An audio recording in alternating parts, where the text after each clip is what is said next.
Bonjour à tous, je suis très heureux de vous retrouver à nouveau sur la chaîne SoliWeb. Je suis Sofiane et aujourd'hui on va parler d'un sujet très important qui est le responsive design avec uniquement le HTML et le CSS. Dans un premier temps, on verra ensemble le grid CSS qui va nous permettre de partager notre page de la manière suivante, donc de pouvoir avoir plusieurs endroits bien définis. Mais le plus important sera de travailler pour que quand on arrive à une certaine taille d'un écran, donc comme vous pouvez le voir ici, on est à 573 pixels. Quand on va arriver à 520, l'affichage change et s'adapte à la taille de notre écran.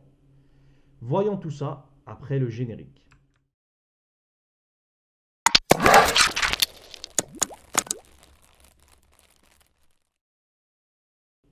Et avant de commencer, je vous demanderai un petit soutien, de vous abonner et d'activer la cloche pour ne rater aucune prochaine vidéo.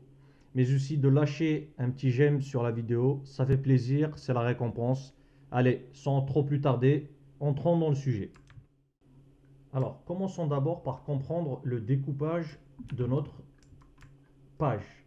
Alors, nous allons avoir ici la première partie qui est la barre de menu qui est tout en haut. Et après, on aura sur le côté une barre gauche. Et on aura une partie main ici qui contiendra l'ensemble de notre texte de présentation, par exemple. Ici, on aura trois différents éléments. Et pour finir, on aura un footer ici.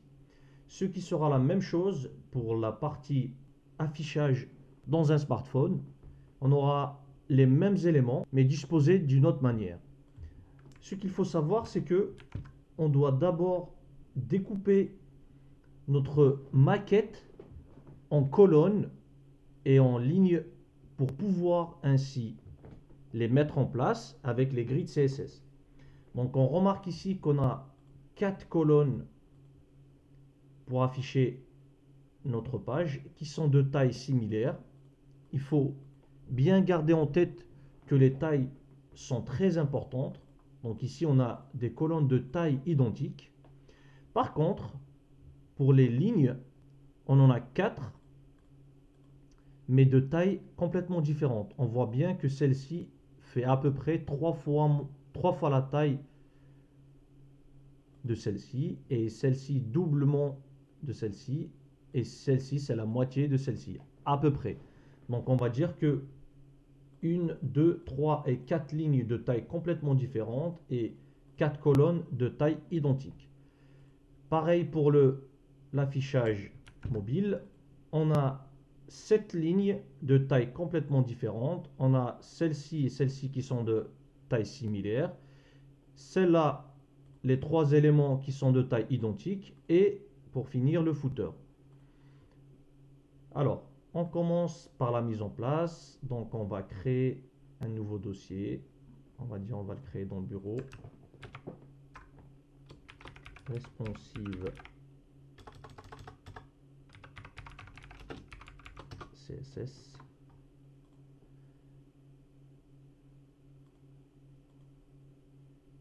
On va créer notre premier élément qui sera index.html et on crée un deuxième élément qui est style.css.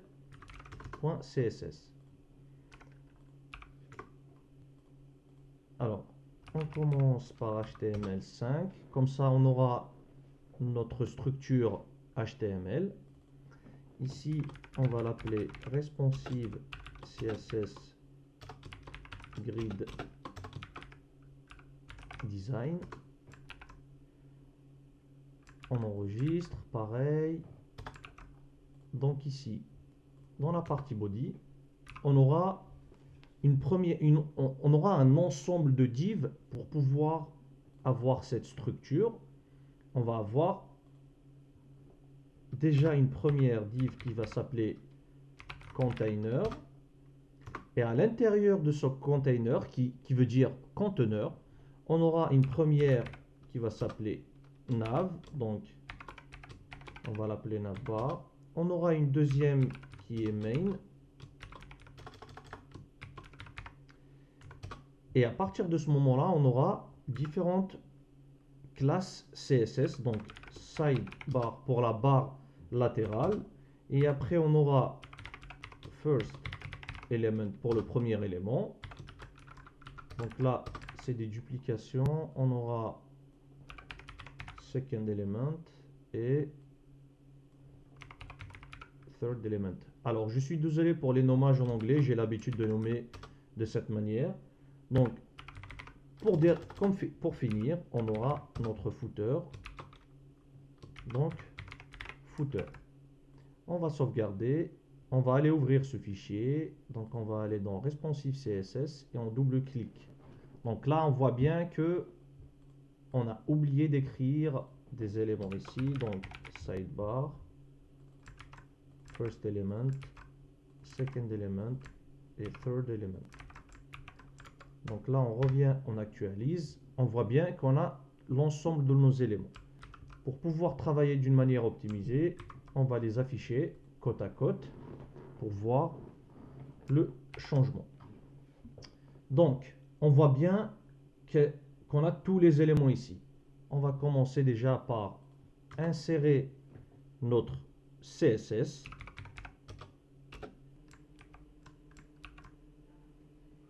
Et on vient ici, on définit notre première classe, container.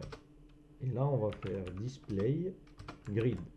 Si on enregistre et qu'on actualise, on voit qu'il n'y a aucun changement parce qu'on n'a pas encore défini nos différents espaces comme ce qu'on a ici dans la grid. Et pour bien différencier les différentes surfaces, j'ai préparé différentes couleurs. Comme ça, on va pouvoir différencier entre elles. Donc, si j'enregistre et que je viens ici, on actualise.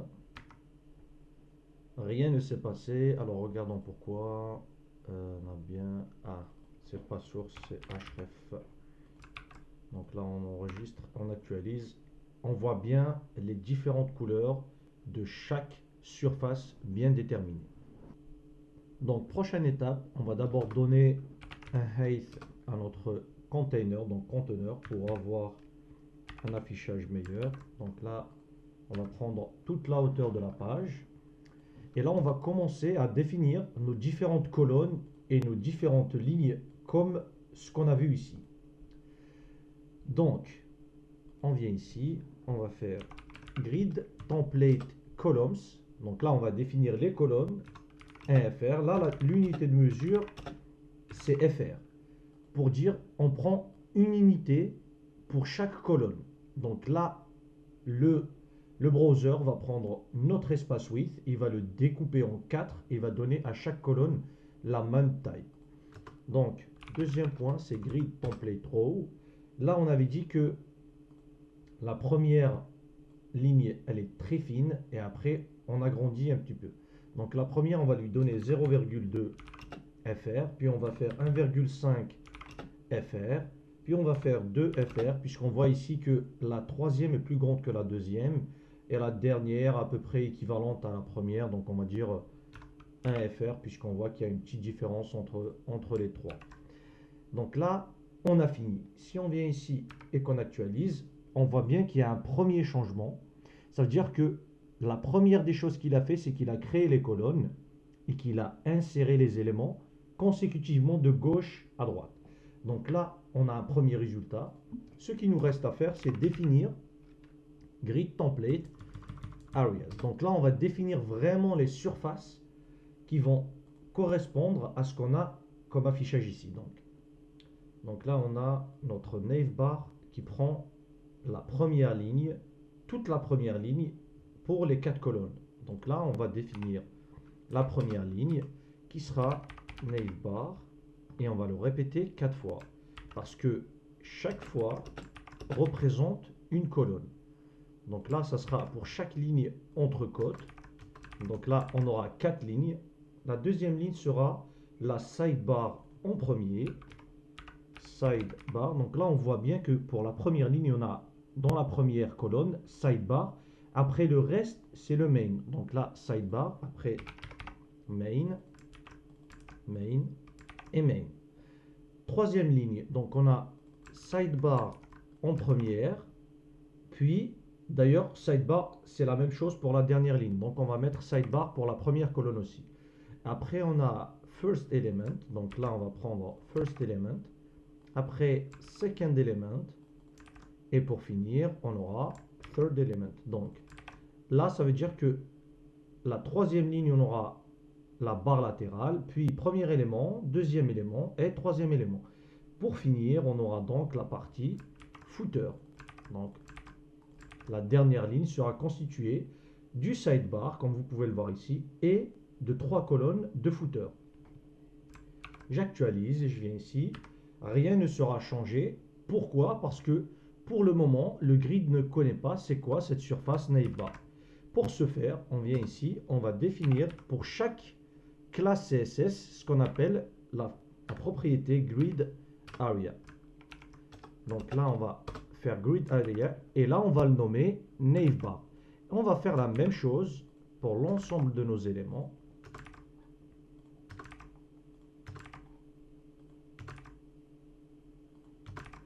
Donc là, on aura main, sidebar, first element, second element, third element et footer. Donc là, attendez-vous, magie. Vous voyez bien que, alors, sidebar, on ne l'a pas bien défini. Pourquoi? Parce qu'on lui a donné ici un nom minuscule. Donc magie. Vous voyez bien que chaque élément est bien positionné à la place souhaitée. Donc là, on va un peu améliorer l'affichage. Donc là, on va faire text align center et on va faire ce qu'on appelle le gap. Alors, l'ancienne appellation, c'est grid gap. Mais comme vous pouvez le voir ici, on voit bien qu'elle a été deprecated. Ça veut dire qu'elle ne sera plus utilisée dans les futures versions. Donc, ce que je peux vous conseiller, c'est d'utiliser grid gap et gap aussi. Donc, la nouvelle et l'ancienne pour éviter tout problème. Moi, je préfère utiliser la toute dernière, donc uniquement gap. Donc là, on va faire 0,2 REM. C'est une unité de mesure aussi. Et là, on vient ici, on actualise. On voit bien que, en fait, le gap nous permet d'avoir un espacement entre chaque élément. Donc là, on voit bien que le texte est aligné et que chaque élément est très bien positionné.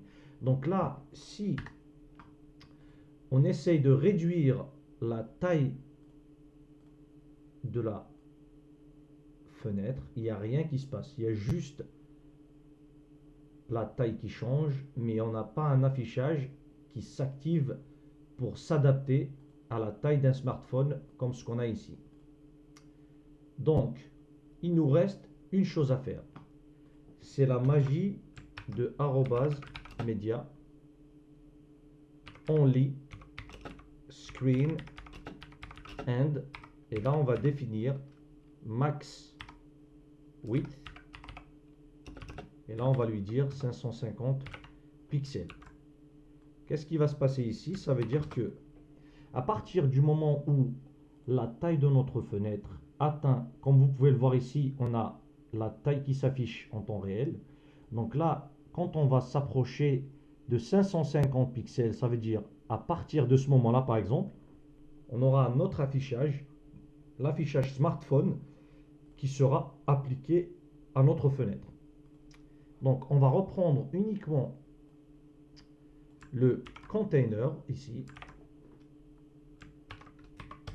On va lui dire qu'on va maintenant définir le nombre de colonnes et le nombre de rows. La différence ici, c'est que, comme vous pouvez le voir ici, on a une seule colonne et 1, 2, 3, 4, 5, 6 et 7 lignes. Donc là, notre colonne, elle sera uniquement un FR, ce qui veut dire qu'on aura une seule colonne. Et la navbar, par exemple, là, on va augmenter un peu, on va faire 0,5 FR. Pareil pour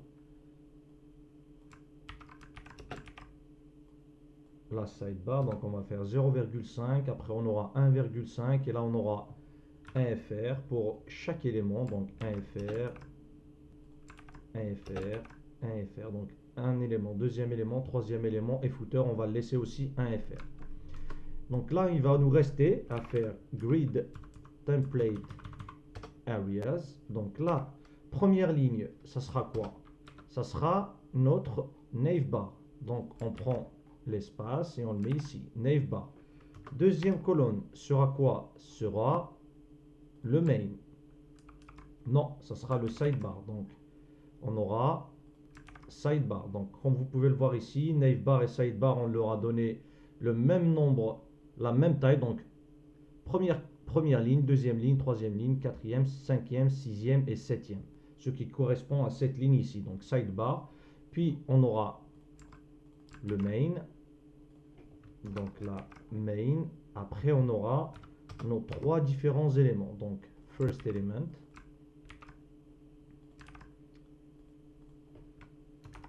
Second element. Third element. Et pour finir, notre footer.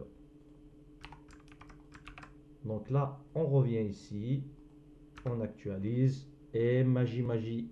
Donc là, on était à la base vers un affichage web, ça veut dire dans un affichage desktop ordinaire. Et quand on va descendre, remarquez bien ici, le width, quand il va descendre en dessous de 550, donc là, s'il descend en dessous de 550, il y a un affichage. Donc là, on est à 551, il n'y a rien qui se passe. Et nous, on a défini le maximum pour cet écran, 550 pixels. Donc là, dès que je descends, il y a l'affichage qui s'adapte à la taille de notre écran. Donc là, on voit bien que c'est un affichage mobile. On arrive donc à la fin de cette vidéo. Je vous remercie beaucoup et je vous dis à la prochaine vidéo. N'hésitez pas à aimer la vidéo si vous avez aimé, me laisser des commentaires. Si vous avez des questions, ça se passe en commentaire. N'hésitez pas à partager. Et je vous rappelle aussi que vous pouvez vous abonner, c'est la récompense. Et je vous remercie, je vous dis à la prochaine. Ciao, bye.